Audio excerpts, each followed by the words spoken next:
برهان تعلیمات تقوی تعلیمات تقوی تعلیم. السلام علیکم ورحمۃ اللہ وبرکاتہ. اعوذ باللہ من الشیطان الرجیم. بسم اللہ الرحمن الرحیم.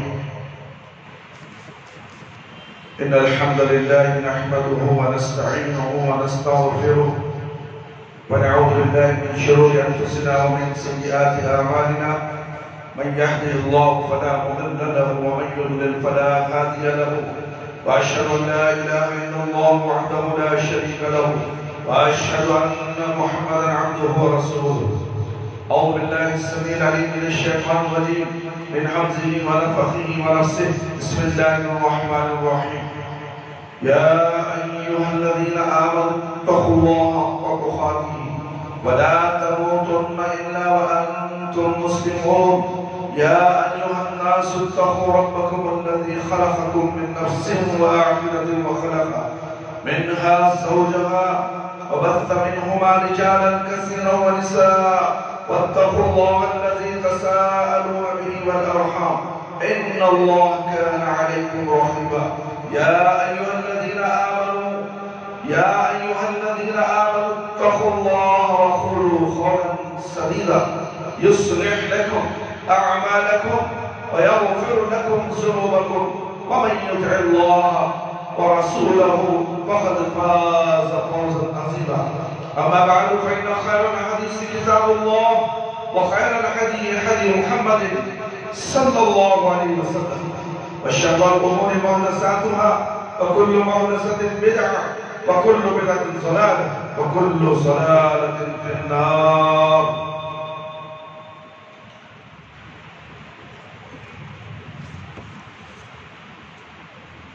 محترم دوستوں، بزرگوں اور ساتھیوں،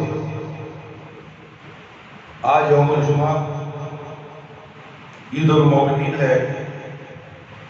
آج آپ کے سامنے خطبہ جمعہ کا عنوان ہے ماہ محرم اور یوم عاشورہ. ماہ محرم کی اہمیت کیا ہے، اس کے تعلق سے قرآن اور حدیث کی روشنی میں کچھ باتیں آپ کے سامنے پیش کی جائیں. بغور سماعت فرمائیں.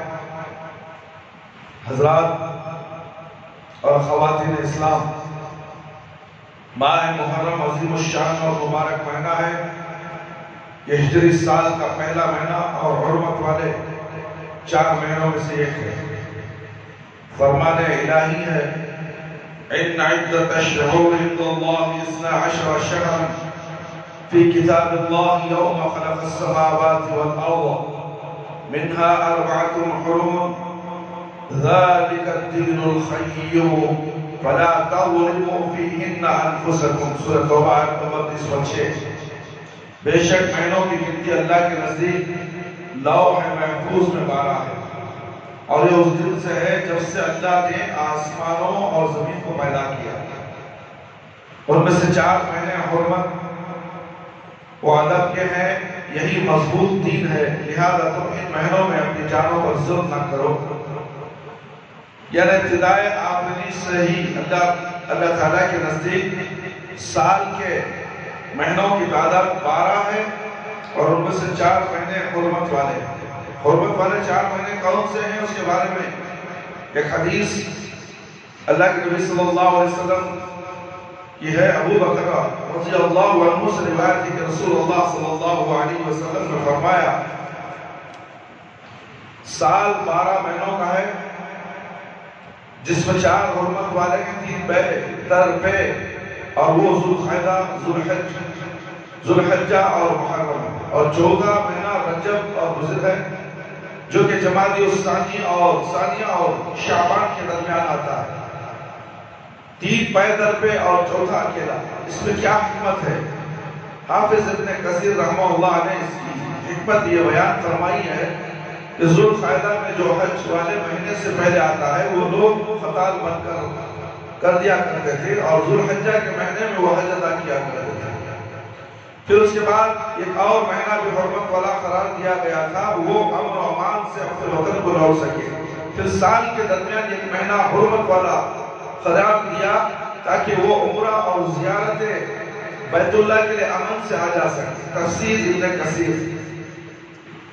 عزیزان گرامی اور میری پیاری ماں اور بہنوں و خواتین اسلام، اللہ تعالیٰ نے اس آیت میں حرمت والے 4 مہینوں کا ذکر کرنے کے بعد فرمایا فَلَا تَظْلِمُوا فِيهِنَّ أَنفُسَكُمْ، یعنی ان میں خصوصی طور پر تم اپنی جانوں پر ظلم نہ کرو. ظلم تو سال کے 12 مہینوں میں ممنوع ہے، لیکن ان 4 مہینوں کی عزت و حرمت اور ان کے تقدس کی وجہ سے اللہ تعالیٰ نے خاص طور پر ان میں اپنی جانوں پر ظلم کرنے سے منع فرمایا ہے. اس ظلم سے مراد کیا ہے میرے بھائی اور دوست؟ ایک تو یہ مراد ہے کہ مہینوں میں جنگ و جدال اور قتل نہ کیا کرو، جیسا کہ اللہ تعالیٰ کا فرمان ہے يَسْأَلُونَكَ عَنِ الشَّهْرِ الْحَرَامِ قِتَالٍ فِيهِ قُلْ قِتَالٌ فِيهِ كَبِيرٌ. سورۃ البقرہ نمبر 217. لوگ آپ سے حرمت والے مہینے میں لڑائی کی بابت سوال کرتے ہیں، آپ کہہ دیجئے کہ اس میں لڑائی کرنا بڑا گناہ ہے. زمانے جاہلیت میں لوگ ان 4 مہینوں کی حرمت کا خیال رکھتے تھے، آپس کی جنگ اور لڑائی کی ان میں روک دیا کرتے تھے. پھر اسلام نے بھی ان کے احترام اور تقدس کو برقرار رکھا اور ان میں لڑائی کو کبیرہ گناہ قرار دیا گیا. اور ظلم سے مراد یہ بھی ہے کہ تم ان 4 مہینوں میں خصوصی طور پر اللہ تعالیٰ کی نافرمانی سے بچو، کیونکہ ان میں نافرمانی کرنے کا گناہ کئی گناہ بڑھ کر اللہ اکبر. دیکھو کتنے لوگ کتنے نافرمانیاں کرتے ہیں، اللہ کی نافرمانی، ماں باپ کی نافرمانی، اور اس مہینے میں نافرمانیوں کا گناہ بڑا زبردست ہے، ڈبل گناہ، ٹرپل گناہ ہے. اللہ چاہے تو گناہوں میں مبتلا کر دے. حافظ ابن کثیر رحمۃ اللہ علیہ نے ابن عباس رضی اللہ عنہ سے نقل کیا ہے کہ اللہ تعالیٰ نے ظلم کو سال کے 12 مہینوں میں حرام قرار دیا، پھر ان میں سے 4 مہینوں کو خاص کر دیا کیونکہ ان میں برائی اور نافرمانی کا گناہ زیادہ ہوتا ہے. کان کھول کر سن لو اے مسلمانوں کی جماعت، محرم کے نام سے تم نے کیا کیا رسمیں ایجاد کر دی ہیں، کیا کیا خرافات ایجاد کر دیے ہیں، اور جتنے بھی اسلام سے ہٹ کر اس محرم کے دنوں میں اگر کرتے ہو تو یہ تمہارے لیے بہت سخت گناہوں میں ملنے والے ہیں. اس لیے آپ ان سے بچنے کی کوشش کیجئے، بچ جائیے. نافرمانی کا گناہ زیادہ ہوتا ہے. اللہ نے جو کہا، اللہ کے نبی صلی اللہ علیہ وسلم نے جو کہا اس پر عمل کرو، سنت رسول صلی اللہ علیہ وسلم پر عمل کرو. اگر اس سے ہٹ کر کوئی کام تم دین میں کرتے ہو تو یہ تمہارے لیے وبال جان ہے اور جہنم اس کا ٹھکانہ ہے. پھر ان میں سے 4 مہینوں کو خاص کر دیا کیونکہ ان میں برائی اور نافرمانی کا گناہ زیادہ ہے اور نیکی اور عمل صالح کا اجر و ثواب بڑھ کر دیا جاتا ہے. امام قتادہ رحمۃ اللہ علیہ فَلَا تَظْلِمُوا فِيهِنَّ أَنفُسَكُمْ کے بارے میں کہتے ہیں حرمت والے مہینوں میں ظلم کا گناہ اور بوجھ دوسرے مہینوں کی نسبت کئی گنا بڑھ جاتا ہے. اور ظلم کا گناہ اگرچہ ہر وقت بڑا ہوتا ہے لیکن اللہ جس مہینے کو چاہے اس میں ظلم کا گناہ اور بڑا کر دے، اللہ کے لیے کوئی مشکل کام نہیں. جیسے کہ اللہ تعالیٰ نے فرشتوں میں سے پیغمبر فرشتوں کو چن لیا، کلام میں سے قرآن مجید کو چن لیا اور پوری سرزمین سے مساجد کو چن لیا. اسی طرح مہینوں میں سے 10 ماہ رمضان اور حرمت والے 4 مہینوں کو چن لیا، دونوں میں سے یوم جمعہ کو چن لیا اور راتوں میں سے لیلۃ القدر کو چن لیا. تو اللہ تعالیٰ جسے چاہے عظمت دے دے، لہذا تم بھی اسے عظیم سمجھو جسے اللہ تعالیٰ عظیم سمجھتا ہے. تفسیر ابن کثیر. میرے بھائی میرے دوست اور پیاری ماں اور بہنوں، سال بھر میں عموماً اور ان 4 مہینوں میں خصوصاً ہم سب کو اللہ تعالیٰ کی نافرمانی سے بچنا چاہیے اور گناہوں سے اپنا دامن پاک رکھنا چاہیے، کیونکہ گناہوں اور نافرمانیوں کی وجہ سے دل زنگ آلود ہو جاتا ہے. جیسا کہ اللہ تعالیٰ کا فرمان ہے كَلَّا بَرَّانَ عَلَى قُلُوبِهِمْ مَا كَانُوا يَكْسِبُونَ. المطففین آیت نمبر 14. یوں نہیں بلکہ ان کے دلوں پر ان کے اعمال کی وجہ سے زنگ چڑھ جاتا ہے. رسول اللہ صلی اللہ علیہ وسلم کا ارشاد گرامی ہے مومن جب گناہ کرتا ہے تو اس کے دل پر ایک سیاہ نقطہ پڑ جاتا ہے، پھر اگر وہ توبہ کر لیتا ہے تو اس میں اس گناہ کو چھوڑ کر معافی مانگ لیتا ہے تو اس کے دل کو دھو دیا جاتا ہے، اور اگر وہ گناہ پر گناہ کیے جاتے ہیں تو سیاہی بڑھتی چلی جاتی ہے یہاں تک کہ اس کے دل پر چھا جاتی ہے۔ تو یہی وہ دین وہ رین زنگ ہے جس کا تعلق اللہ تعالیٰ نے قرآن مجید میں تذکرہ کیا ہے۔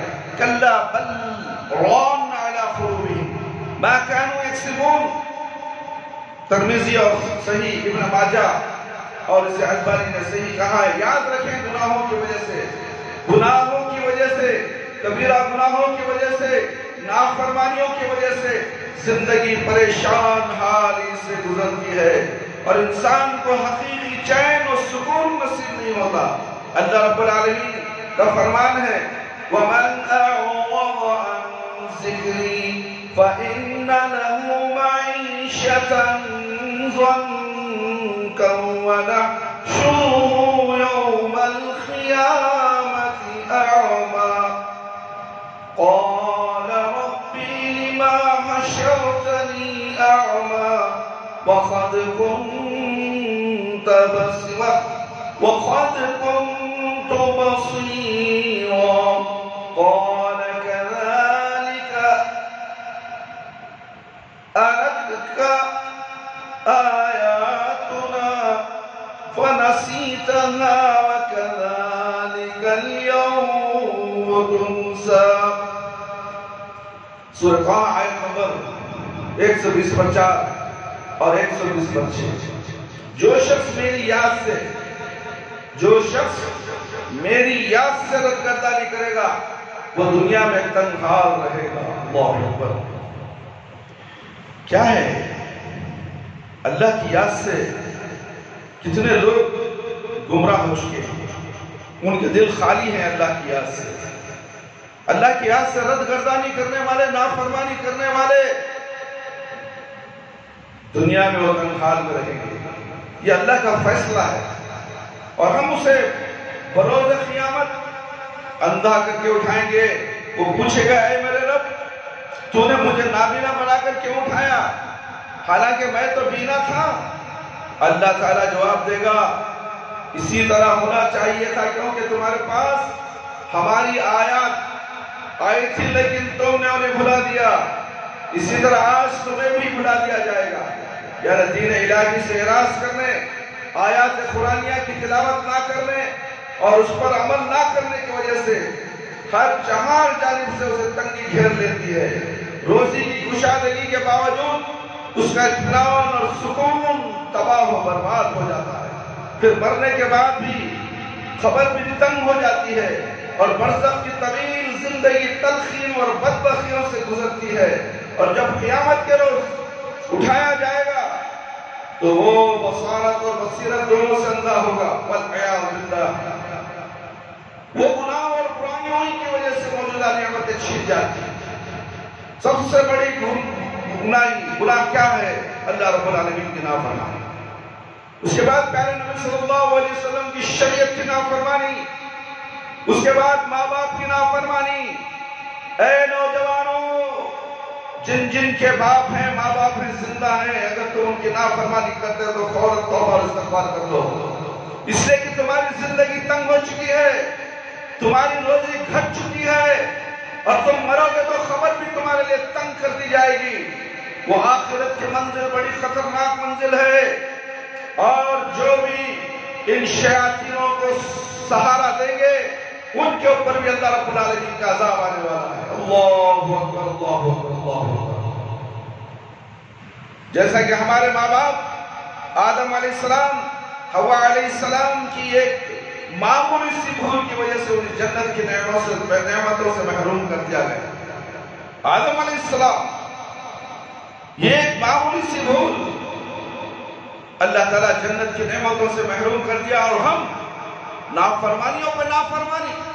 اللہ نے کہہ دیا باپ کی نافرمانی میری نافرمانی کے برابر ہے، مگر یہ آج کا رذیل شیطان باپ کی نافرمانی کیا، باپ بھی مجھے نہیں ہونا بولتا ہے، اور جو باپ نہیں ہونا بولتا اسے سہارا دینے والا کتنا بڑا بدنصیب ہوگا۔ اس منحوس کو اپنے گھر میں جگہ دیا اور اسے تائید کر کر اس گھر میں بھیجنے والوں پہ بھی اللہ رب العالمین کی لعنت ہے۔ لعنتی ہو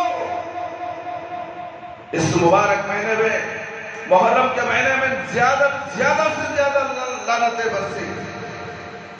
اللہ رب العالمین فرماتے ہیں وَقُلْنَا يَا آدَمُ اسْكُنْ أَنْتَ وَزَوْجُكَ الْجَنَّةَ وَكُلَا مِنْهَا رَغَدًا حَيْثُ شِئْتُمَا وَلَا تَقْرَبَا هَٰذِهِ الشَّجَرَةَ فَتَكُونَ مِنَ الظَّالِمِينَ فَأَذَلَّهُمَا الشَّيْطَانُ عَنْهَا فَأَخْرَجَهُمَا مِمَّا كَانَ فِيهِ۔ سورۃ البقرہ آیت نمبر 35 اور 36۔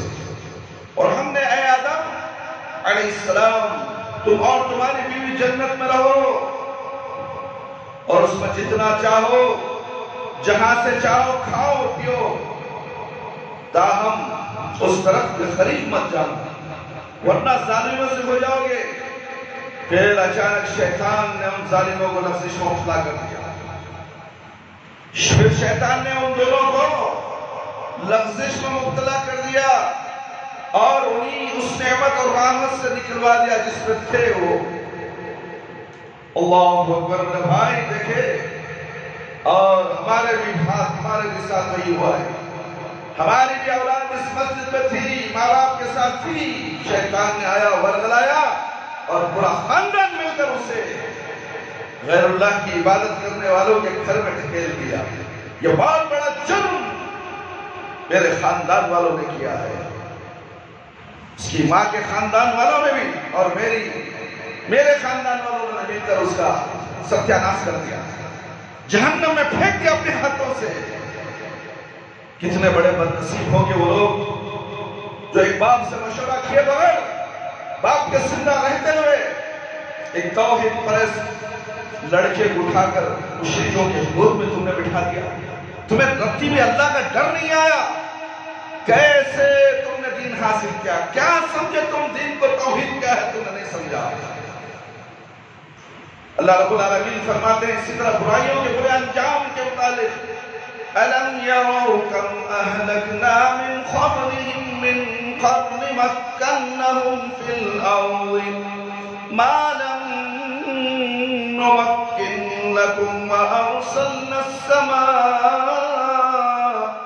عَلَيْهِمْ مِدْرَارًا وَجَعَلْنَا الْأَنْهَارَ تَجْرِي مِنْ تَحْتِهِمْ فَأَهْلَكْنَاهُمْ بِذُنُوبِهِمْ وَأَنشَأْنَا مِنْ بَعْدِهِمْ قَرْنًا آخَرِينَ۔ سورہ نام آیت نمبر 6۔ کیا تم نے نہیں دیکھا کہ ہم ان سے پہلے کتنی جماعتوں کو ہلاک کر چکے ہیں؟ وہ جن کو ہم نے دنیا میں ایسی قوت دی تھی کہ تم کو قوت نہیں دی، اور ہم نے ان پر خوب بارشیں برسائی اور ہم ان کے نیچے سے نہریں جاری کی، پھر ہم نے انہیں ان کے گناہ کے سبب ہلاک کر دیا، ہلاک کر ڈالا، ان کے بعد دوسری جماعت ان کو پیدا کر دیا۔ اللہ کے لیے یہ پوری جماعت جتنی بھی ہے قوم کو برباد کر کے ہلاک کر کے دوسری جماعت کو لانا کوئی مشکل کام نہیں ہوتا ہے۔ میرے بھائی میرے دوست اور خواتین اسلام، اس آیت میں ذرا غور فرمائیں۔ اللہ تعالیٰ فرماتے ہیں کہ ہم نے تم سے پہلی امتوں کو وہ قوت اور سلوط عطا کی تھی جو تمہیں عطا نہیں کی، اور ہم نے انہیں بھرپور نعمتوں سے نوازا، لیکن انہوں نے ناشکری کی، تو ہم نے وہ ساری نعمتیں ان سے چھین لی اور انہیں تباہ اور برباد کر دیا۔ اگر تم بھی یہی روش اختیار کرو گے تو تمہیں ہلاک کرنا ہمارے لیے مشکل نہیں ہے۔ اس لیے ہمیں اللہ تعالیٰ کی بے شمار نعمتوں کا شکر ادا کرنا چاہیے، اور اس کی واحد صورت یہ ہے کہ ہم اللہ تعالیٰ کے فرما بردار بندے بن جائیں، اللہ رب العالمین کے فرما بردار بندے بن جائیں، اور اس کی نافرمانی سے پرہیز کریں اور بچتا رہیں، اور اللہ رب العالمین سے ڈرتے رہیں۔ عزیزان گرامی اور میری پیاری خواتین اسلام، اس خطبے کے شروع میں ہم یہ بات عرض کر چکے ہیں کہ اللہ تعالیٰ خصوصاً حرمت والے مہینوں میں اپنی جانوں پر ظلم کرنے سے منع فرمایا، اور ماہ محرم کے حوالے سے یہاں دو باتوں کی وضاحت کرنا ضروری ہے۔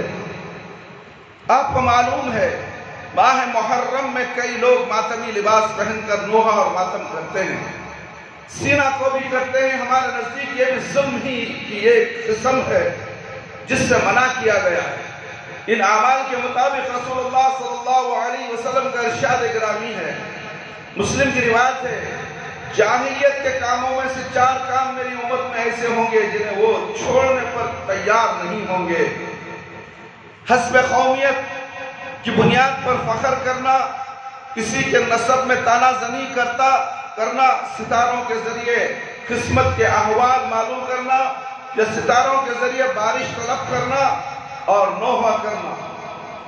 نیز آپ صلی اللہ علیہ وسلم نے فرمایا، نوحہ کرنے والی عورت اگر موت سے پہلے توبہ نہیں کرتی تو قیامت کے روز اس حال میں اٹھائی جائے گی، اس پر دار کول کی ایک قمیص ہوگی اور خارش کی بیماری کے لباس سے اس کے جسم کو ڈھانپ رکھا ہوگا۔ اس حدیث سے معلوم ہوا کہ نوحہ وغیرہ کرنا جاہلیت کے امور میں سے ہے اور اس کے اسلام سے قطعاً کوئی تعلق نہیں۔ اس لیے رسول اللہ صلی اللہ علیہ وسلم نے نوحہ وغیرہ کرنے والے شخص سے لا تعلقی کا اظہار کرتے ہوئے فرمایا، جو شخص ہم میں سے نہیں جو رخساروں پر تماچے مارے، گریبانوں کو چاک کیا، جاہلیت کے دعوے کے ساتھ پکارا، واویلا کیا اور مصیبت کے وقت ہلا کر موت کو پکارا۔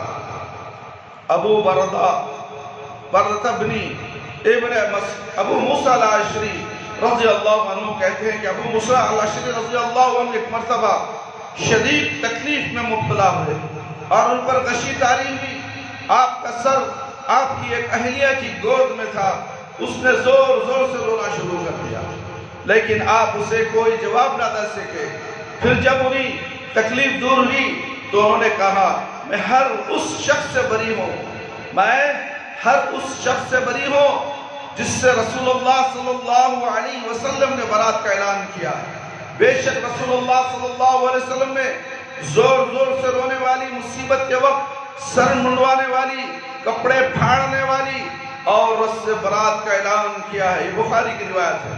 ان حدیث سے یہ ثابت ہو گئی کہ ماتم اور سینہ کو بھی کرنا حرام ہے میرے بھائی میرے دوست، اور یہ محرم کے معنی میں سینہ کو بھی کیا جاتا ہے، غم منایا جاتا ہے، کالے کپڑے پہنے جاتے ہیں، نہ جانے کیا کیا خرافات تم کرتے ہو، پنجے بٹھاتے ہو۔ اللہ اکبر اللہ اکبر۔ یہ تمام خرافات قرآن و حدیث سے ثابت نہیں ہے میرے بھائی، لہذا تمام مسلمانوں کو اس سے آواز آ جانا چاہیے اور فوری طور پر اس سے سچی توبہ کرنی چاہیے۔ معزز سامعین اکرام، ماہ محرم نوحہ تمام وغیرہ نواسہ رسول صلی اللہ علیہ وسلم حسین رضی اللہ عنہ کی شہادت کے غم میں کیا جاتا ہے۔ کون ہے کہ جس کو اس کی شہادت پر غم اور افسوس نہیں ہوگا؟ یقیناً ہر مسلمان کو اس پر حسن و ملال ہوتا ہے، لیکن جس طرح ہر صدمے میں صبر و تحمل کا مظاہرہ کرنا ضروری ہے، اسی طرح حسین رضی اللہ عنہ کی شہادت پر بھی صبر و تحمل کا ہی مظاہرہ کرنا چاہیے، نہ کہ نوحہ، ماتم اور سینہ کو بھی جیسے جاہلیت والے اعمال و افعال ہیں۔ اللہ رب العالمین کا فرمان ہے، وَلَنَبْلُوَنَّكُمْ بِشَيْءٍ مِّنَ الْخَوْفِ وَالْجُوعِ وَالنَّقْصِ مِنَ الْأَمْوَالِ وَالْأَنفُسِ وَالثَّمَرَاتِ وَبَشِّرِ الصَّابِرِينَ الَّذِينَ إِذَا أَصَابَتْهُمْ مُصِيبَةٌ قَالُوا إِنَّا لِلَّهِ وَإِنَّا إِلَيْهِ راجعون أُولَئِكَ عَلَيْهِمْ صَلَوَاتٌ مِّن رَّبِّهِمْ وَرَحْمَةٌ وَأُولَئِكَ هُمُ الْمُهْتَدُونَ۔ سورۃ البقرہ نمبر 155 اور 150 پر 7۔ اور تم اور ہم تمہیں ضرور آزمائیں۔ انسان آیا ہی دنیا میں آزمانے کے لیے، انسان آیا ہی دنیا میں امتحان دینے کے لیے۔ امتحان کے بعد کامیابی کا رزلٹ میدان حشر میں خبر میں ملنے والا ہے۔ خبر کی پہلی منزل میں تمہیں پتہ چل جائے گا کہ میں امتحان میں پاس ہوا یا نہیں، تو آگے کی منزل میں کامیاب ہو جاؤ گے۔ ہم تمہیں ضرور آزمائیں گے، کچھ خوف اور ہراس اور بھوک سے، مال و جان اور پھلوں میں کمی سے۔ اور آپ اے محمد صلی اللہ علیہ وسلم صبر کرنے والوں کو خوشخبری دے دیجئے جنہیں آپ کوئی مصیبت لائق ہوتی تو وہ کہتے ہیں ہم یقیناً اللہ ہی کے ہیں اور ہم اسی کی طرف لوٹ کر جانا ہے۔ ایسے ہی لوگوں پر اللہ تعالیٰ کی نوازشیں اور رحمت ہوتی ہیں، یہی لوگ ہدایت یافتہ ہیں۔ صبر کرنے والوں کو اللہ تعالیٰ بغیر حساب کے اجر دیتا ہے۔ فرمان الہی ہے انما یوفی الصابرون اجرهم بغیر حساب، سورہ زمر آیت نمبر 10۔ صبر کرنے والوں ہی کو ان کا اجر بغیر حساب کے دیا جاتا ہے، اس میں کوئی شک نہیں۔ حسین رضی اللہ عنہ ایک جلیل القدر صحابی تھے، آپ کی فضیلت کے لیے یہی کافی ہے کہ آپ رسول اللہ صلی اللہ علیہ وسلم کی سب سے چھوٹی اور سب سے پیاری صاحبزادی فاطمہ رضی اللہ عنہ کے لخت جگر تھے، اور رسول اللہ صلی اللہ علیہ وسلم کو آپ سے اور اسی طرح اس حسن رضی اللہ عنہ سے شدید محبت تھی۔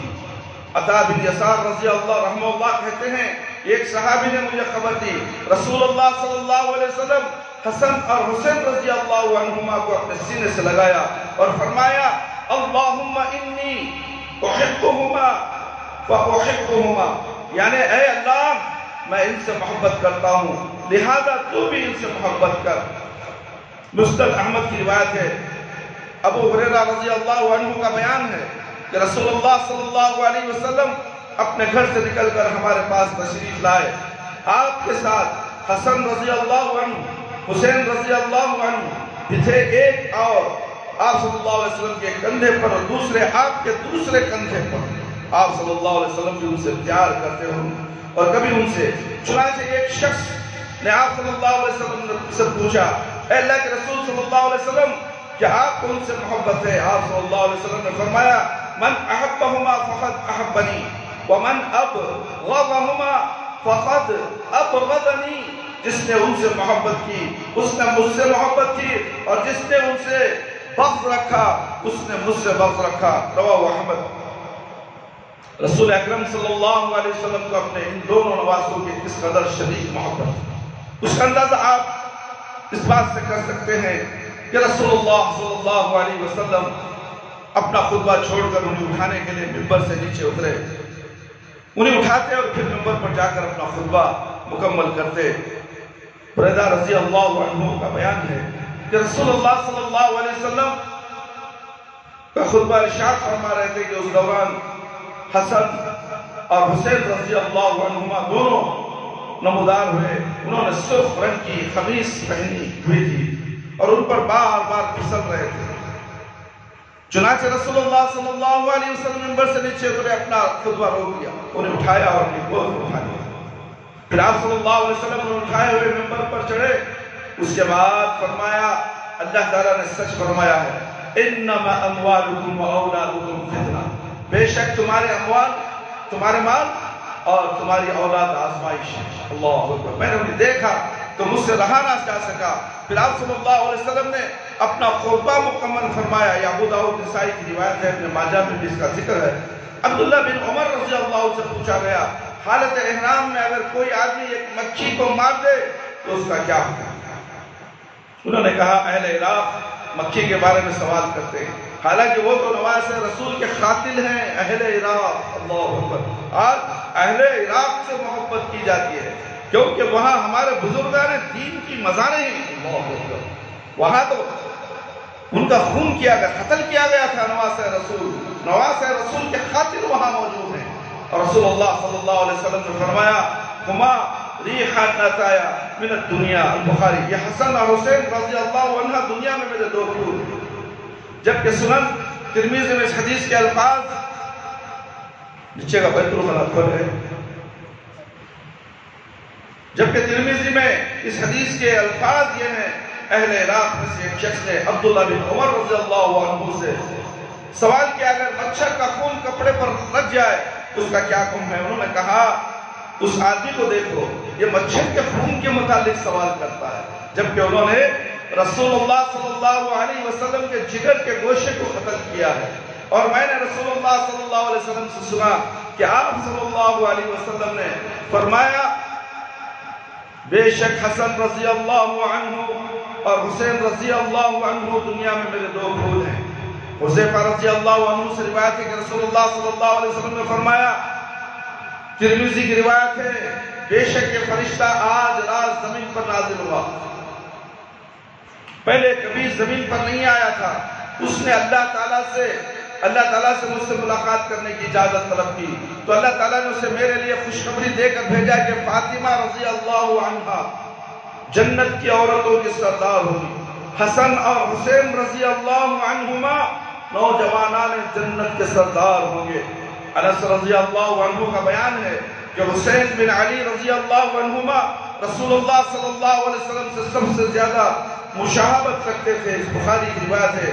عزیزان گرامی، میرے پیارے دوستوں، بزرگوں، ساتھیوں اور میری پیاری ماں بہنوں، خواتین اسلام، ان تمام احادیث میں حسن رضی اللہ عنہ اور حسین رضی اللہ عنہ کے فضائل ذکر کیے گئے ہیں، اور انہی احادیث کے پیش نظر ہم ان دونوں سے محبت کرتے ہیں، اس محبت کو اپنے ایمان کا جز سمجھتے ہیں۔ ہم اس بات کا اقرار کرتے ہیں کہ حسین رضی اللہ عنہ کی شہادت کا واقعہ انتہائی المناک اور افسوسناک واقعہ ہے، لیکن ہم اس پر نوحہ ماتم سینہ کو بھی کرنے کو ناجائز بلکہ حرام تصور کرتے ہیں، کیونکہ خود ہمارے پیارے نبی محمد صلی اللہ علیہ وسلم نے ایسے اعمال کو حرام قرار دیا ہے، جیسا کہ ہم میں سے پہلے بات احادیث کی رو سے ثابت کر چکے ہیں۔ لہذا اس واقعے پر سوائے صبر و تحمل کے اور کوئی چارہ نہیں۔ نیز یہ بات بھی یاد رکھے، حسین رضی اللہ عنہ کی شہادت کے بارے میں جبرائیل علیہ السلام نے پہلے ہی رسول اللہ صلی اللہ علیہ وسلم کو آگاہ کر دیا تھا۔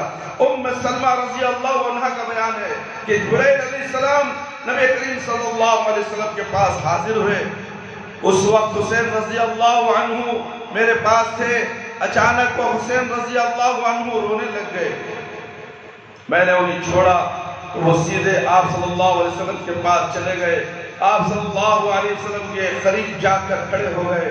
جبرائیل علیہ السلام نے کہا، اے محمد صلی اللہ علیہ وسلم، کیا آپ ان سے محبت کرتے ہیں؟ آپ نے فرمایا ہاں، تو جبرائیل علیہ السلام نے کہا ہے، بے شک آپ کی امت انہیں ان قریب قتل کر دے گی۔ اللہ اکبر، دیکھیں قتل کرنے والے کون تھے؟ آپ کی امت بتا رہے ہیں، جبرائیل علیہ السلام۔ اگر آپ چاہیں تو میں آپ کو اس سرزمین کی مٹی دکھلا دوں جہاں پر قتل ہونے والا ہے، جس پر انہیں قتل کیا جائے گا۔ پھر انہوں نے اس کی مٹی آپ صلی اللہ علیہ وسلم کو دکھلائی، اور یہ وہ سرزمین تھی جسے کربلا کہا جاتا ہے۔ اللہ اکبر۔ اخرج احمد فی فضائل الصحابہ بسند حسن۔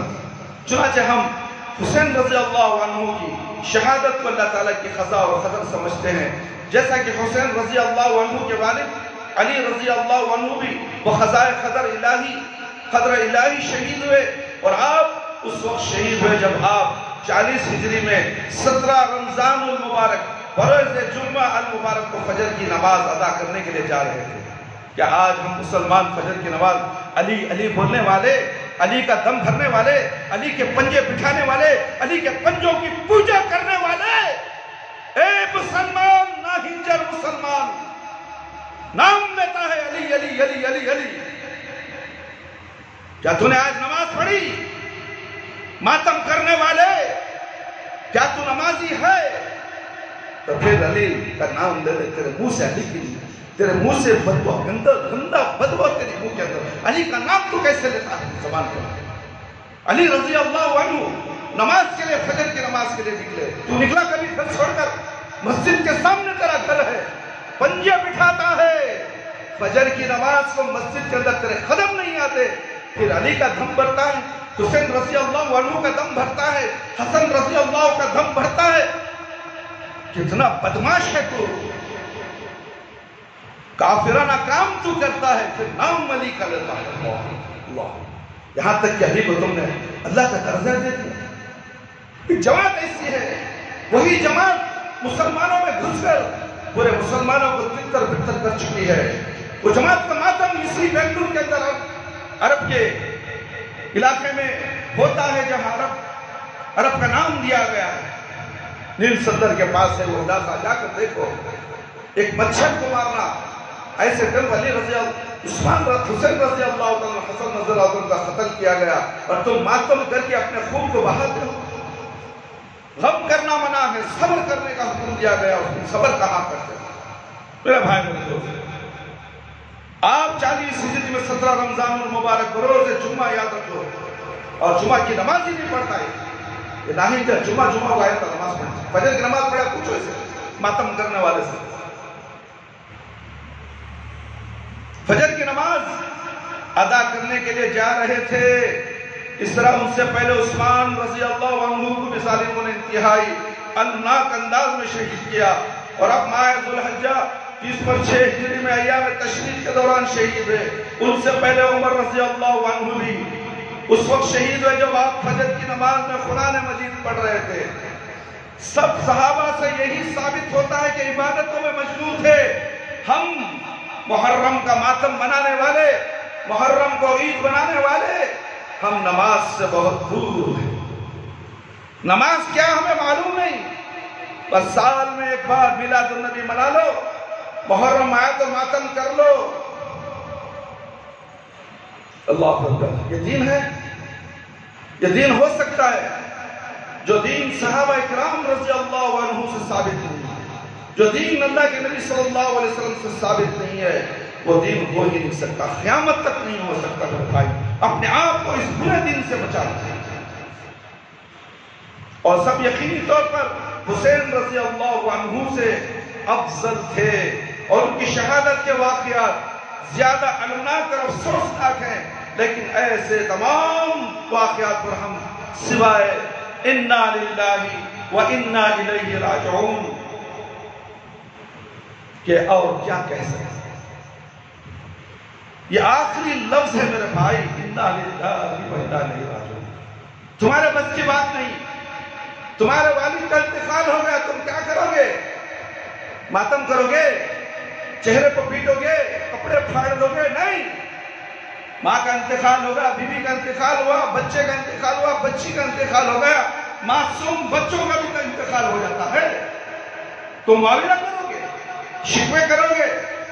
کیا کہا گیا؟ صبر کرو، صبر کے ساتھ نماز کو قائم کرو، اللہ تمہارے لیے اجر و ثواب دینے والے ہیں، اور کہو انا للہ و انا الیہ راجعون۔ میرے بھائی میرے دوست اور خواتین اسلام، خصوصاً ماہ محرم میں ایک ظلم یہ ہوتا ہے کہ نبی کریم صلی اللہ علیہ وسلم کے شاگردان گرامی صحابہ اکرام رضی اللہ عنہم کو برا بلا کہا جاتا ہے، اور انہیں سب و شتم کیا جاتا ہے۔ حالانکہ صحابہ اکرام رضی اللہ عنہ کو برا بلا کہنا اور گالیاں دینا حرام ہے۔ میرے بھائی میرے دوست، صحابہ اکرام رضی اللہ عنہم کے متعلق اہل سنت والجماعت کا عقیدہ بیان کرتے ہوئے امام طحاوی رحمۃ اللہ علیہ کہتے ہیں، ہم رسول اللہ صلی اللہ علیہ وسلم کے اصحاب سے محبت کرتے ہیں،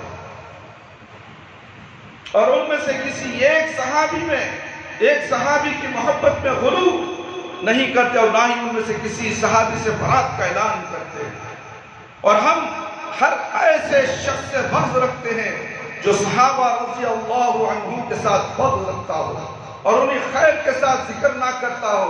ہم انہیں خیر کے ساتھ بھی ذکر کرتے ہیں اور ان کی محبت کو عین دین، عین ایمان اور عین احسان سمجھتے ہیں۔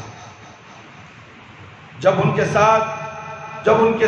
سے بغض رکھنا کفر اور نفاق اور سرکشی تصور کرتے ہیں۔ قرآن مجید میں اللہ رب العالمین نے صحابہ اکرام کی فضیلت ذکر کرنے کے بعد کہا، کفار کو صحابہ اکرام سے چڑ آتی ہے اور ان کے بارے میں غضبناک ہوتے ہیں، گویا کہ صحابہ اکرام رضی اللہ عنہ سے چڑ اور بغض رکھنا کافروں کا شیوا ہے، نہ کہ مسلمانوں کا۔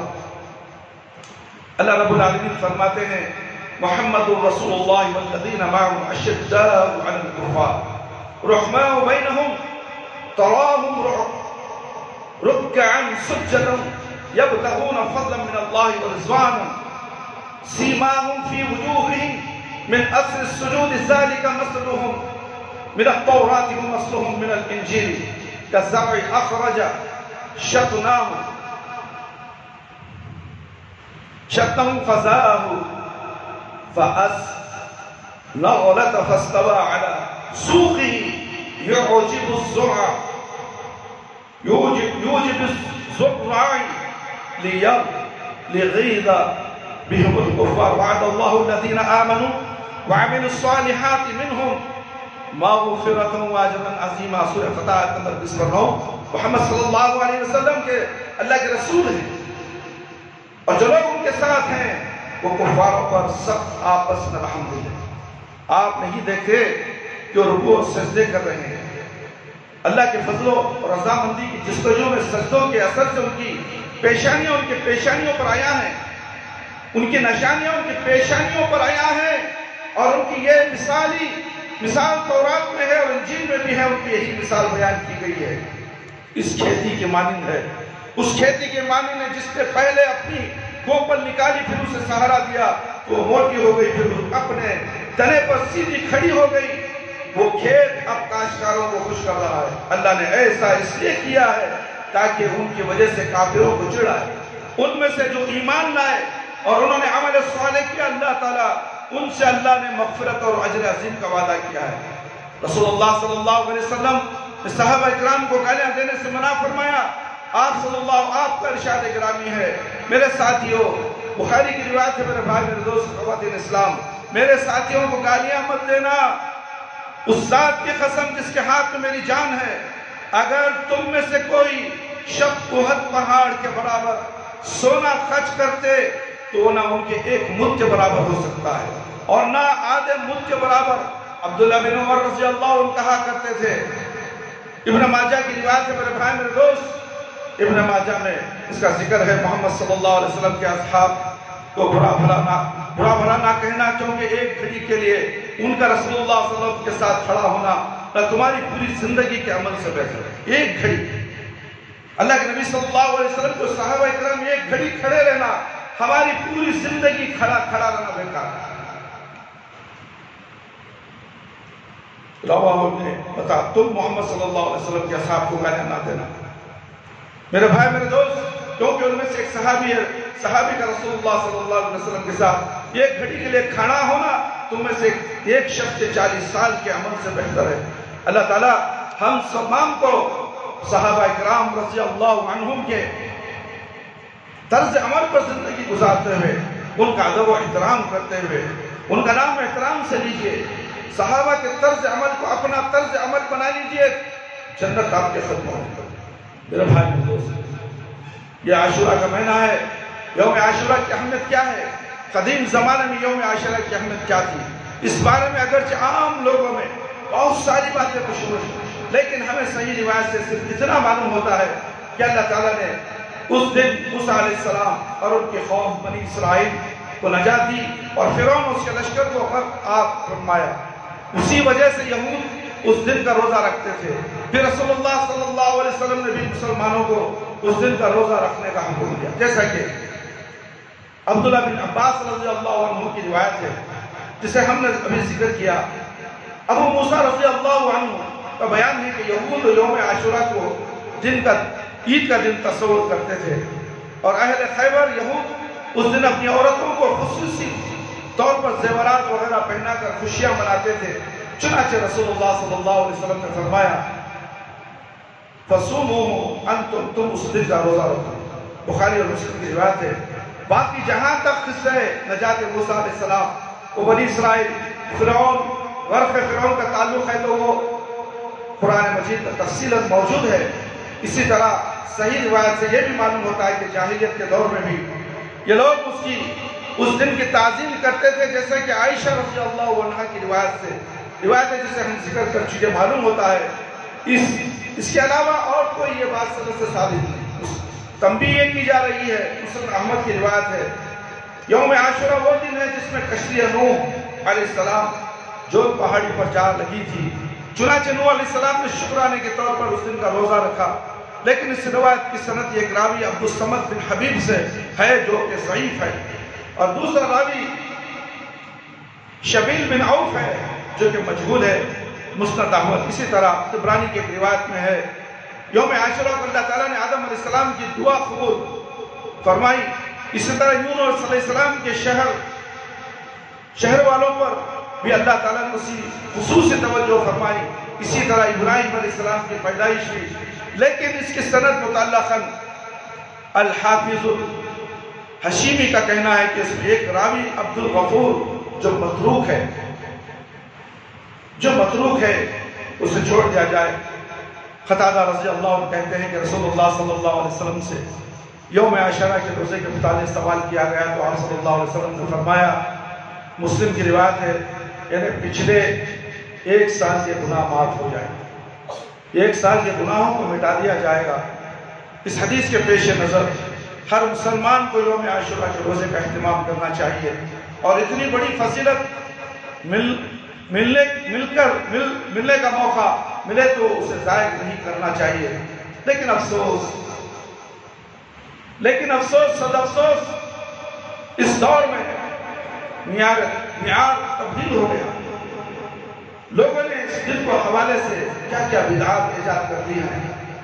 سنت بدعت بن گئی اور بدعت کو سنت تصور کیا جانے لگا۔ بجائے اس دن کا روزہ رکھا جاتا اور پچھلے 16 سال کے گناہ معاف کروانے کا جو سنہری موقع ملا تھا اسے فائدہ اٹھایا جاتا، جس کے بجائے لوگوں نے یہ دن کھانے پینے کا دن تصور کر دیا۔ یہ عید ہے ہی نہیں، ہمارے عیدیں صرف 3 عیدیں ہیں، رمضان المبارک، عید الفطر، بقرعید، عید الاضحیٰ اور یہ جمعہ عید المولد، 3 عیدیں ہیں۔ یہ 3 عیدوں کے سوائے کوئی عید نہیں ہے اسلام میں، نہ محرم کی، نہ شعبان کی، نہ میلاد کی عید۔ یہ تمام نام نہاد مولویوں نے دیے، اللہ نے دی ہے، پیارے نبی صلی اللہ علیہ وسلم کی شریعت سے ثابت نہیں ہے۔ اللہ اکبر، جو دین میں نہیں ہے اسی کو بدعت کہا جاتا ہے۔ وہ بدعت گمراہی ہے۔ گمراہی تمہیں کہاں لے جاتی ہے؟ جہنم کی طرف لے جاتی ہے۔ کیا تم جہنم سے بچنا نہیں چاہتے ہو؟ برائیوں سے بچنا نہیں چاہتے ہو؟ اللہ کی نافرمانیوں سے بچنا نہیں چاہتے ہو؟ کتنے دن زندہ رہو گے؟ موت تمہارے سروں پر منڈلا رہی ہے، نئے حادثات پیش آ رہے ہیں، بارشوں کا سیلاب، کرونا کا سیلاب، ایک کرونا، دوسرا کرونا، تیسرا کرونا، لاک ڈاؤن کا سیلاب، خوف و ہراس کی زندگی چل رہی ہے، اور تم ماتم کرتے ہو، سینہ کو بھی کرتے ہو، غیر قوموں کی طرح تم روڈوں میں ناچتے ہو، گاتے ہو، بھاگتے ہو، ڈھول پیٹتے ہو۔ یہ مسلمانی ہے؟ یہ مسلمان جسے دیکھ کے شرمائے یہود؟ میرے بھائی اپنے آپ کو سمجھ، اللہ سب کچھ دیکھ رہا ہے، اور فرشتے لکھتے جا رہے ہیں تمہارے نافرمانیوں کو، اور اس کا حساب ضرور دینا پڑے گا وہ ابدی زندگی میں۔ موت کے بعد کی زندگی بڑی خطرناک زندگی ہے، جو ہمیشہ تمہارے لیے تنگی ہوگی یا تو آسانی ہوگی۔ آسانی کے لیے یہاں محنت کرنی پڑے گی، اس دنیا کے اندر اللہ نے جو کہا، پیارے نبی صلی اللہ علیہ وسلم نے جو کہا، اس پر عمل کرنا پڑے گا۔ اگر کریں گے تو مرنے کے بعد کی زندگی تمہارے لیے آسان، ورنہ تو جہنم کا گھڑا تمہارے لیے تیار تھا۔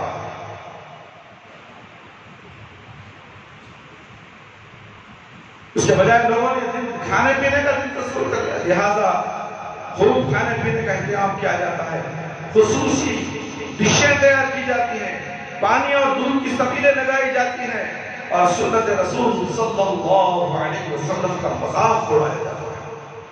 انہیں معلوم حسین رضی اللہ عنہ کی شہادت کا غم ہے یا ان کی شہادت کا جشن منایا جاتا ہے؟ کوئی شہادت کے غم میں مبتلا ہونے والا سبیلیں تقسیم کرتا ہے، شربتیں بانٹتا ہے، یہ شیعہ لوگ، رافضی لوگ خوش ہو کر سبیلیں تقسیم کرتے ہیں، شربتیں بانٹتے ہیں، ماتمیں کر کے ڈھونگ نچاتے ہیں کہ ہم ان کی محبت کرنے والے ہیں۔ محبت میں کیا انہوں نے آج روزہ رکھا؟ کیا انہوں نے نمازیں پڑھی؟ پیارے نبی صلی اللہ علیہ وسلم کی سنت کے مطابق انہوں نے نمازیں پڑھی؟ کیا سنت شریعت محمدیہ صلی اللہ علیہ وسلم پر ان کا عمل ہے؟ تو پھر تم کیوں ان کے پیچھے جاتے؟ ان کو جا کر وہ عرب لائن میں تماشا دیکھنا بھی دین کو ڈھانے کے برابر ہے۔ ان کی مجلسوں میں کھڑو مت، ان کی مجلسوں کو دیکھو مت، اللہ تمہیں قیامت کے دن خبروں سے اندھا بنا کر اٹھائے گا۔ اللہ اکبر، اللہ بچائے اس دن سے جو خبروں سے ہم کو اٹھایا جائے۔ میرے بھائی میرے دوست، رسول اللہ صلی اللہ علیہ وسلم کو کسی امر میں اللہ کی طرف سے کوئی حکم نہ دیا جاتا تو آپ صلی اللہ علیہ وسلم اس میں اہل کتاب کی موافقت کو پسند فرماتے. جیسے کہ صحیح بخاری میں ابن عباس رضی اللہ عنہ سے یہ بات ثابت ہے، بخاری کی روایت ہے، یہاں تک کہ آپ صلی اللہ علیہ وسلم کو اہل کتاب کی مخالفت کرنے اور ان کی موافقت نہ کرنے کا حکم دیا گیا. چنانچہ آپ صلی اللہ علیہ وسلم کو یہ بتلا دیا گیا کہ یہود و نصارہ بھی 10 محرم کی تعظیم کرتے ہیں، تو آپ صلی اللہ علیہ وسلم نے اس میں ان کی مخالفت کرنے کا عزم کر لیا ہے. عبداللہ بن عباس رضی اللہ عنہ سے روایت ہے، آپ صلی اللہ علیہ وسلم نے عاشورہ کا روزہ رکھا اور صحابہ کرام رضی اللہ عنہ کو اس کا حکم دیا، تو انہوں نے آپ صلی اللہ علیہ وسلم کو بتلایا اس دن کی تو یہود و نصارہ بھی تعظیم کرتے ہیں. تو آپ صلی اللہ علیہ وسلم نے فرمایا فَإِذَا كَانَ الْعَامُ مُقْبِلٌ إِنْ شَاءَ اللَّهُ ثُمَّ الْيَوْمُ التَّاسِعُ، جب آئندہ سال آئے گا تو انشاءاللہ ہم 9 محرم کا روزہ رکھیں گے، کیونکہ 10 محرم کو یہود و نصارہ بھی اس کی تعظیم کرتے ہیں.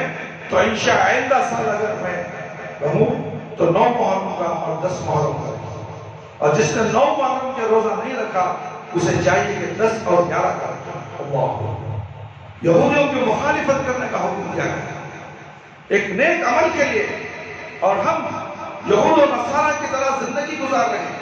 ہمارے بچوں کے کپڑے دیکھو، ہمارے بچوں کے چہرے کے بال دیکھو، صرف یہودیوں کے بال، نصرانیوں کے بال، ایسے ایسے بدنما کٹنگ کرتے ہیں اور ماں باپ خوش ہو جاتے ہیں. میرا بچہ دیکھو شاہ رخ خان کے جیسا دکھ رہا ہے، میرا بچہ دیکھو سلمان خان کے جیسا دکھ رہا ہے، ان ٹھیک چمباروں کے جیسا. تم ویسا بنانا چاہتے ہو؟ ناچنے گانے والے فحش، دین کو بدنام کرنے والے، یہ نام رکھ کر دین کو بدنام کرنے والے شیاطین ہیں جو ساری دنیا کے اندر دجال کی طرح اسکرین پر نظر آتے ہیں. اور تمہیں یہ آئیڈیا ہے، تمہارے لیے یہ نمونہ ہے، تمہارے لیے نمونہ تو پیارے نبی صلی اللہ علیہ وسلم کی سنت ہے اور صحابہ اکرام کا طرز عمل ہے. کسی صحابہ اکرام نے کیا ایسی ناہنجر سین ہونے کی کٹنگ کرائی تھی اور تم اپنے بچوں کو کرا کر خوش ہوتے ہو؟ نہیں. ہم نے کتنے بچوں کو کہا جاؤ سر کے بال کم کر کے لاؤ، نہیں. ہمارے امی بولے اب بیچ کرایا سو کہیں کو ایسا کی فکر مر گئے تھے، امی بولے سینوروں کے حالت میں مر جائے گا، یہودوں کی مشابہت کرتے ہوئے مر جائے گا. یہ ماں کو فکر نہیں ہے میرا بچہ جہنم میں جانے والا ہے، وہ باپ کو فکر نہیں ہے. جہالت بھری ہوئی ہے گھروں کے اندر، ہر گھر کے اندر جہالت ہے. دیکھو ہر گھر کا بچہ، اس کے چہرے پر دیکھو، تم بچے کے کٹنگ کو دیکھو، اس کی کٹنگ کو، یہ کٹنگ ہے. نوجوان بھی سے کٹنگ ایسی کر کے اپنے آپ کو بڑا معزز سمجھتے ہیں. یہ یہودیوں سے بھی بدتر، نصرانیوں سے بھی بدتر ہے. ان کی مشابہت کرنے سے منع کیا گیا میرے بھائی دوست. یا روزے کے اندر، عبادت کے اندر 10ویں عاشورے کا روزہ، اس کو تعظیم نہ کرتے اس کے 9 کا رکھو، 10 کو رکھنے والے 11 کا بھی رکھنے کا حکم دیا گیا. کتنا احتیاط کیا جا رہا ہے دین کے اندر عمل کے لیے، اور تم بے احتیاطی کی زندگی گزارتے ہو. تمہارے چہروں پہ داڑیاں نہیں ہیں، دڑ منڈے ہو. یہودیوں اور نصرانیوں کی مشابہت کرنے سے منع کیا ہے. جو مسلمان داڑھی نہ چھوڑے، اسی حالت میں مر جائے، قیامت میں اللہ کے نبی صلی اللہ علیہ وسلم اس کی سفارش نہیں کریں گے. یاد کر لو اے مسلمانوں کی جوان، داڑھیوں کو بڑھاؤ، مونچھوں کو کترو، یہ حدیث موجود ہے. اور تم داڑھیوں کو ہی صاف کرتے جاؤ. داڑھیوں کو بھی فیشن نما داڑھی، وراٹ کوہلی کی داڑھی، اللہ کیا یہ نمو، انل شرما کی داڑھی، سنیل شرما کی داڑھی، کھیڑا ہندوؤں کے نام لے کر اپنے داڑھیوں کو مناتے ہو تم. پیارے نبی صلی اللہ علیہ وسلم کی داڑھی بڑی گہری داڑھی تھی، سینے کو ڈھانپ دیتی تھی. کیا تمہاری داڑیاں ویسے ہیں؟ تم نے بال تو زلفیں چھوڑ دی، داڑھی کہاں ہے تمہاری؟ داڑھی اندر گھس گئی ہے، بالا پیچھے سے باہر آ. یہ مسلمان ہے، یہ دھوکے باز ہے. بھولے بھالے مسلمانوں کو دھوکے دیتا ہے، ٹوپی پہنتا ہے، جوتا چھوڑتا ہے، داڑھی کو اندر گھسا دیتا ہے. ایک وقت کی نماز نہیں پڑھتا، گردہ چھوڑ دینے سے ہو گیا مسلمان بن گیا، ماتم کرنے سے، پنجوں کی فاتحہ دلانے سے مسلمان نہیں ہو سکتا۔ کان کھول کر سن ہے مسلمان، ڈرو اللہ رب العالمین سے۔ اللہ نے جو کہا، نبی کریم صلی اللہ علیہ وسلم نے جو کہا، وہی سنت ہے، وہی شریعت ہے، وہی بات ہے۔ اس کے علاوہ تم کوئی عمل کرو گے، تمہارا عمل ضائع ہو جائے گا، برباد ہو جائے گا، اور تم جہنم رسید ہو جاؤ گے۔ صوم عاشورہ میں یہود و نصارہ کی مخالفت کیسے ہوگی؟ اس حدیث سے چند باتیں بول کر اپنی بات کو ختم کر دوں گا، مختصر سی باتیں ہیں۔ یہ حدیث کے تعلق سے بتا رہا ہوں کہ یوم عاشورہ کی اہمیت کیا ہے۔ ماتم کرنا نہیں ہے، پنجے اٹھانا نہیں ہے، عید منانا نہیں ہے، غم کا دن ہے، غم کا دن ہے میرے بھائی۔ تو غم مناؤ، صبر کرو، انا للہ پڑھو، توبہ کرو، استغفار کرو، نمازیں پڑھو۔ اور سال کا پہلا مہینہ ہے، بابرکت مہینہ، محرم کا مہینہ ہے، شروع ہوتا ہے محرم کے مہینے سے سال کا مہینہ۔ ہم اسے سال کے شروع مہینے سے ہی بگاڑ دیے۔ صوم عاشورہ میں یہود و نصارہ کی مخالفت کرنے کے لیے 10 محرم کے روزے کے ساتھ 9 محرم کا روزہ بھی رکھنا چاہیے، اور اسی کے ابن عباس رضی اللہ عنہ قائل تھے، جیسا کہ ان کا قول ہے، یہود کی مخالفت کرو، 10 محرم کا روزہ رکھو۔ بیہقی کی روایت ہے۔ اس کے علاوہ عبداللہ بن عباس رضی اللہ عنہ کی ایک اور روایت ہے کہ رسول اللہ صلی اللہ علیہ وسلم نے فرمایا، تم یوم عاشورہ کا روزہ رکھو اور اس میں یہودوں کی مخالفت کرو، اور اس سے ایک دن پہلے یا اس کے ایک دن بعد کا روزہ رکھو۔ مسند احمد کی روایت ہے۔ بعض اہل علم میں اسے محمد بن عبد الرحمن بن ابی لعلہ اور داؤد بن علی کی وجہ سے ضعیف کہا ہے، کیونکہ ان دونوں میں محدثین نے کلام کیا ہے۔ اس حدیث کے پیش نظر بعض اہل علم کا کہنا ہے کہ جو شخص 9 محرم کا روزہ نہ رکھ سکے، وہ 10 محرم کا روزہ رکھنے کے بعد یہود و نصارہ کی مخالفت کرنے کے لیے 11 محرم کا روزہ رکھے۔ اسی حدیث کی ایک اور روایت میں ان کے الفاظ ہیں، صوموا قبلہ یوما وبعدہ یوما، 10 محرم سے ایک دن پہلے کا روزہ بھی رکھو اور اس سے ایک دن بعد کا بھی۔ رواہ احمد و بزار وفی محمد بن ابی لیلہ وفی کلام مجمع الزوائد، اور شاید اسی روایت کے پیش نظر علامہ ابن قیم اور حافظ ابن حجر رحمہ اللہ کا کہنا ہے کہ صوم عاشورہ کے 3 مراتب ہیں۔ سب سے ادنا مرتبہ یہ ہے کہ صرف 10 محرم کا روزہ رکھا جائے، پھر اس سے اونچا مرتبہ یہ ہے کہ اس کے ساتھ 9 محرم کا روزہ بھی رکھا جائے، اور اس سے اونچا مرتبہ یہ ہے کہ ان دونوں کے ساتھ 11 محرم کا روزہ بھی رکھا جائے، جو کہ اس مہینے میں جتنے زیادہ روزے رکھے جائیں گے اتنا زیادہ اجر و ثواب ملے گا۔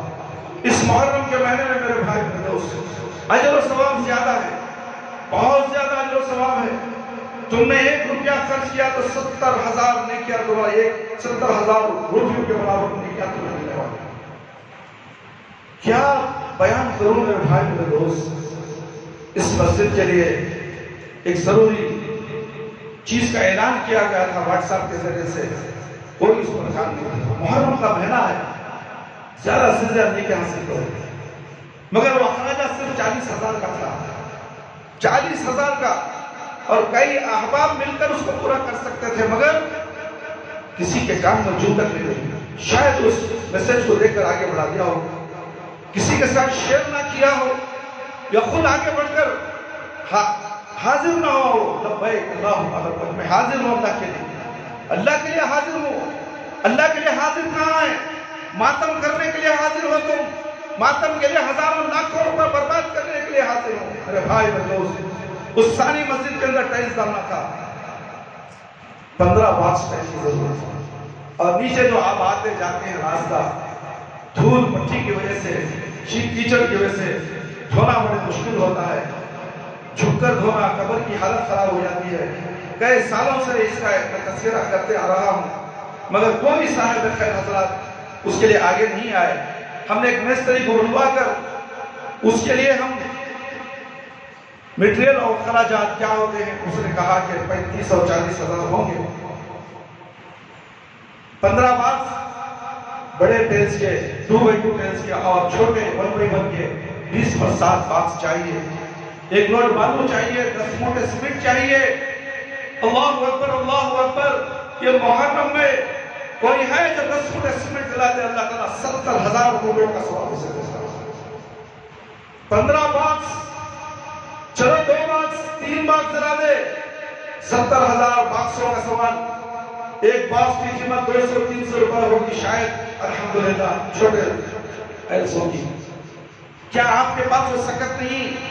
بیماری آ گئی تو عاملوں کے پیچھے ہزاروں لاکھوں روپے برباد اور ہسپتالوں کے پیچھے ہزاروں لاکھ برباد۔ یہ صدقہ جاریہ ہے اور یہ صدقہ اپنے اللہ کے غضب کو تھامنے والا ہے۔ کیا معلوم کہ تمہارے اوپر اللہ کا غضب کیا آنے والا ہے؟ کون سی گھڑی میں آپ کے اوپر مصیبت آنے والی ہے؟ کیوں نہ ہی اب ہم اللہ کی راہ میں خرچ کر کر اس غضب کو، اللہ کے غضب کو ٹھنڈا کروا دیں اور اپنی آخری وسیلہ میں۔ اور مرنا بھی ہے اس بیماری کے اندر، حادثات کے اندر موت بھی آ سکتی ہے۔ اللہ اکبر۔ کسی ایک لڑکی کا 3 سال سے شیطان نے اسے پکڑا ہوا، 3 سال، اللہ اکبر، معمولی بات ہے۔ لاکھوں روپے خرچ کر دیے وہ سارا، لاکھوں روپے۔ اللہ اکبر۔ کون سا عامل؟ پورے ہندوستان کے عاملوں کے چکر کاٹ لیے، حکیموں کے چکر کاٹ لیے، ڈاکٹروں کے چکر کاٹ لیے۔ اللہ کا فضل ہے کہ اس تقوی مسجد سے اللہ تعالیٰ نے شفا دی۔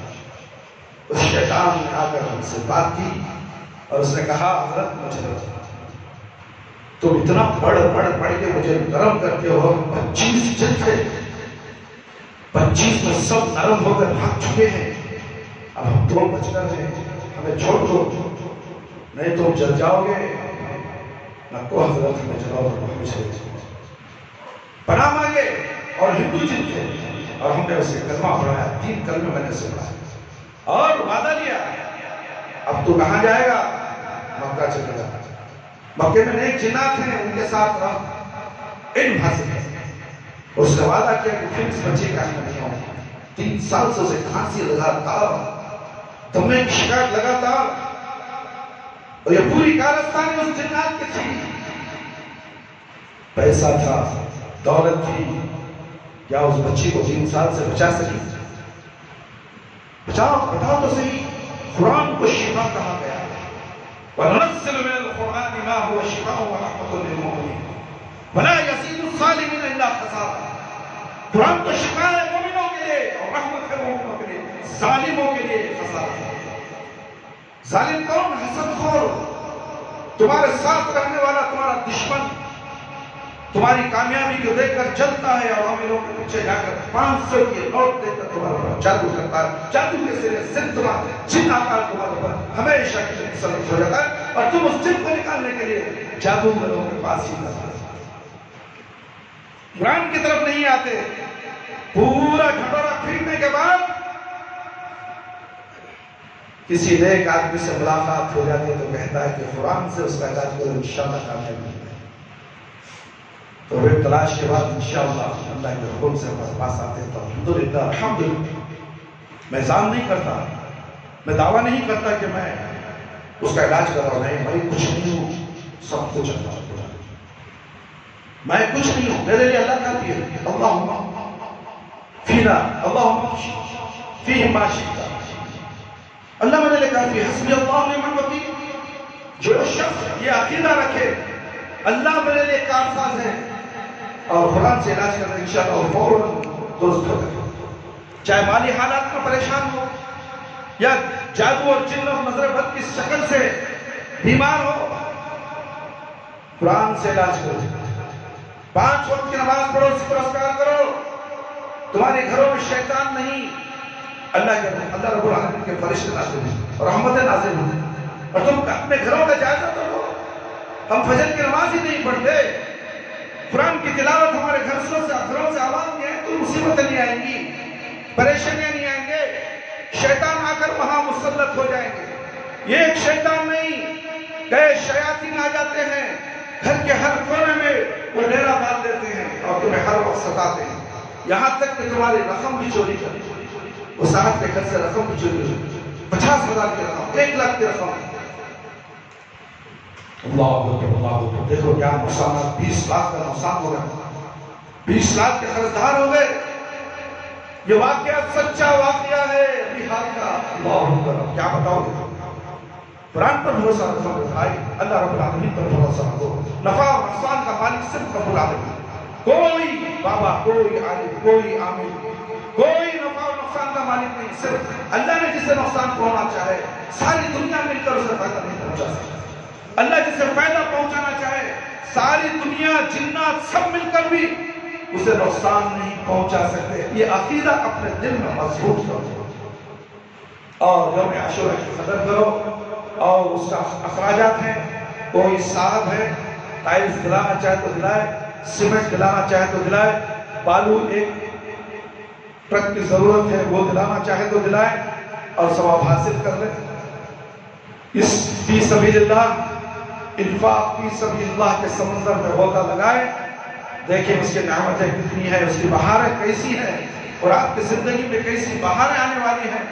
کیونکہ اللہ کے گھر سے فریاد ہے، یہ اللہ کے گھر کی فریاد ہے. اللہ نے فریاد کی ہے، اے میرے دوستوں بزرگوں، اے مسلمان بھائیوں، اے میری امت محمد صلی اللہ علیہ وسلم کی امتیوں، میں اعلان کرتا ہوں میرے گھر کے لیے چیزیں کی ضرورت ہے کوئی دینے والا؟ میں نے جو مال تمہیں دیا ہے اس مال میں سے میرے گھر کے لیے مدد کرو. کس نے کہا؟ یہ اللہ تعالیٰ. تعاون علی البر والتقوی، تعاون کرنے والوں کے ساتھ تعاون کرو. 3-4 آدمی مل لو، کہیں سے خرید لو، لا کے دو. ہمیں پیسہ نہیں چاہیے. 2 آدمی ملو 10 موٹے دلا دو، 3 آدمی ملو 10 موٹے دلا دو. کوئی ضروری نہیں کہ 1 آدمی دلا، 3 آدمی مل کر چلو بھی تمہیں لاؤ، 3 آدمی کے پیسے لاؤ. مسجد تقویٰ میں 10 منٹ کے موٹے پہنچنا. 7,000 بانو ہے، 6,000 بانو ہے، اب 4 آدمی مل کر بانو دے دیں گے. ہے کوئی اس محرم کے مہینے میں نیکی حاصل کرنے والا؟ اعلان ہو رہا ہے مسجد تقویٰ سے، اللہ کی طرف سے اعلان ہو رہا ہے. اس اعلان میں کون شامل ہوگا؟ جتنے بھی لوگ یہاں بیٹھے ہیں.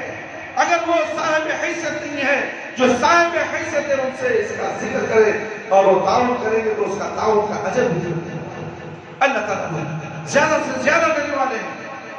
اللہ کی رحمت برسنے والی ہے، دینے والے کوئی نہیں ہے. تو میرے بھائی میرے دوست، اللہ رب العالمین سے دعا ہے کہ اللہ تعالیٰ ہم سب کو ماہ محرم کی تعظیم اور ادب و احترام کرنے کی اللہ ہمیں توفیق عطا فرمائے. یہود و نصارہ کی مخالفت کرتے ہوئے 9 اور 10 کا روزہ رکھیں، 9 کا جو روزہ نہیں رکھے 10 اور 11 کا روزہ رکھیں اور زیادہ سے زیادہ عبادت کریں. اور اس مہینے میں بھی جس طرح رمضان میں ہم نمازیں پڑھتے ہیں اسی طرح محرم میں بھی نمازوں کی پابندی کریں. اسی طرح سال کے 12 مہینے ہمیں نمازی بن جائے تو اس سے بہتر اللہ سے سودا کیا ہو سکتا ہے؟ ہمیں نمازی بن جائے. یہ سودا اللہ سے کر لو اس محرم کے مہینے میں کہ آئندہ محرم تک میں زندہ ہوں یا نہیں ہوں، اے اللہ مجھے نمازی بنا دے، وقت پر نماز پڑھنے والا بنا دے اور پیارے نبی صلی اللہ علیہ وسلم کی سنت کے مطابق نماز پڑھنے والا بنا دے. وہ نماز ہمیں عطا فرما جو قیامت کے دن قابل قبول ہو. وہ نماز کی تلاش کرو، سنت رسول صلی اللہ علیہ وسلم کی احادیث میں تلاش کرو نماز نبوی کیا ہے. پھر تمہیں نماز نبوی مل جائے گی، پھر اس پر جم جاؤ اور عمل کرتے جاؤ موت آنے تک. اللہ رب العالمین سے دعا ہے کہ اللہ تعالیٰ مجھے اور آپ تمام خراب اور اس کے بعد سنت رسول عمل کرنے کی توفیق عطا فرمائے. اللہ تعالیٰ میرے اور آپ کی صغیرہ کبیرہ گناہوں کی مغفرت فرما دے. اس مہینے میں زیادہ سے زیادہ عبادت کرنے کی توفیق عطا فرمائے اور اس مہینے میں زیادہ سے زیادہ انفاق فی سبیل اللہ کے طور پر زیادہ سے زیادہ اللہ کی راہ میں مال خرچ کرنے کی توفیق عطا فرمائے. اللہ تعالیٰ دینے والے کو اور زیادہ عطا فرمائے. اے اللہ ہمیں 5 وقت نمازی بنا دے، وقت پر نماز پڑھنے والا بنا دے. ہماری نمازوں میں خوشی و خضوع عطا فرما، ہماری جائز دعاؤں کو قبول فرما دے. شرک سے بچا لے، بدعت سے بچا لے. اے اللہ ہم سب کو صراط مستقیم پر چلا دے. اے اللہ قبر کے عذاب سے بچا لے، جہنم کی آگ سے بچا لے. قبر کے سوالات آسان فرما دے، قبر کی تاریکی کو روشن بدل دے. میدان حشر میں رسوائی سے بچا لے. اے اللہ ہمیں موت دے تو ایمان کی حالت میں موت دے. جب ہماری روح ہمارے جسم سے نکلے تو اللہ ہماری زبان پر کلمہ لا الہ الا اللہ محمد رسول اللہ جاری رہے. ربنا آتنا فی الدنیا حسنة وفی الآخرة حسنة وقنا عذاب النار. ربنا ظلمنا أنفسنا وإن لم تغفر لنا وترحمنا لنكونن من الخاسرين. ربنا هب لنا من أزواجنا وذرياتنا قرة أعين واجعلنا للمتقين إماما. رب هب لي من الصالحين. ربنا لا تزغ قلوبنا بعد إذ هديتنا وهب لنا من لدنك رحمة إنك أنت الوهاب. الله أكبر. ربنا تقبل منا إنك أنت السميع العليم وتب علينا إنك أنت التواب الرحيم. سبحان ربك رب العزة عما يصفون وسلام على المرسلين والحمد لله رب العالمين. يا حي يا قيوم برحمتك استغیث. ان دعاؤں کا ترجمہ پڑھو تمہیں بھی دعاؤں میں سکون ملے گا. دعا ہے یہ دعائیں پیغمبر علیہ السلام کو سکھائی گئی اللہ رب العالمین نے. ہم دعاؤں سے بھرپور ہیں, قرآن سے بھرپور ہیں, قرآن کا ترجمہ پڑھنے سے بھرپور, دعاؤں کا ترجمہ پڑھنے سے بھرپور. کتنی پیاری دعائیں تھی میں نے جو تمہارے سامنے پڑھی. کسی نے آمین نہیں کہا, سب گونگے. قیامت کے دن میدان حشر میں گونگا اٹھایا جائے گا. ربنا هب لنا من ازواجنا, اے میرے پروردگار میرے بیوی بچوں کو میری آنکھوں کی ٹھنڈک بنا. کسی نے آمین نہیں کہا, کسی نے آمین. اللہ کے نبی صلی اللہ علیہ وسلم خطبہ جمعہ میں تمام امت کے لیے دعا کرتے تھے, سب لوگ آمین کہتے تھے, مگر تم لوگ گونگے ہو. سورہ فاتحہ دعا ہے وَلَا الضَّالِّينَ. مسجد نبوی, مسجد حرم مکہ آمین کی آواز سے گونجتی تھی. ہم گونگے بیٹھے ہیں, کیا نہیں معلوم. الحمدللہ رب العالمین کا معنی نہیں معلوم. ایاک نعبد و ایاک نستعین معنی نہیں معلوم. اہدنا الصراط المستقیم معنی نہیں معلوم. تو پھر آمین کہاں سے زبان سے نکلے گی؟ سورہ فاتحہ ام القرآن ہے. کسی مریض پر 7 مرتبہ پڑھ کر دم کرو, اللہ کے حکم سے وہ شفا یاب ہوگا. اتنی پیاری دعا تمہیں آمین نہیں بولتے.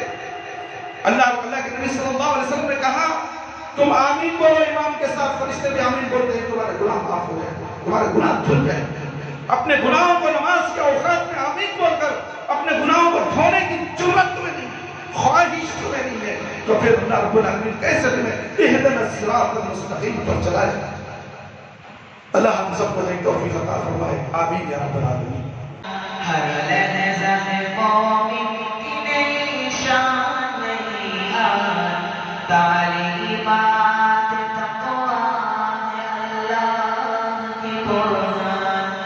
تعلیمات تقویٰ, تعلیمات تقویٰ, تعلیمات